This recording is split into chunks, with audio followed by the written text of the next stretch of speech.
Hey guys, how about that?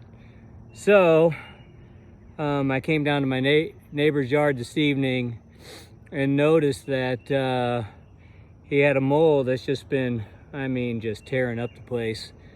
So I walked it all down, and now it's been probably a couple of hours, and I came back, and sure enough, here he is, just coming right back through the runs. Now he's already came, I'd have to check, maybe 15-20 feet back through the run that I had walked down.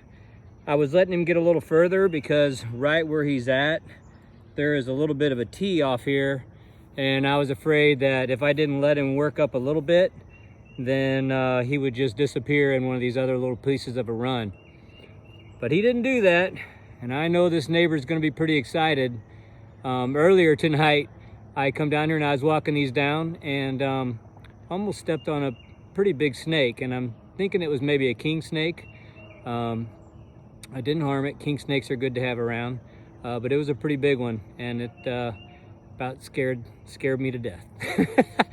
Not that I'm so scared of snakes, but when you're walking and one is hid in the grass and he's all kind of coiled up like that, it can give you quite a scare. And I actually thought maybe that he was in the area because he knew that a mole had been working.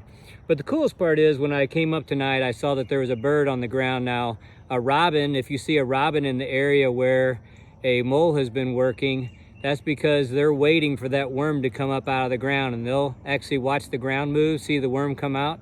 They'll be right there to snatch up that worm. It's pretty exciting. I know this neighbor's gonna be excited. God bless you all from the MOLiminator. Let's catch some moles.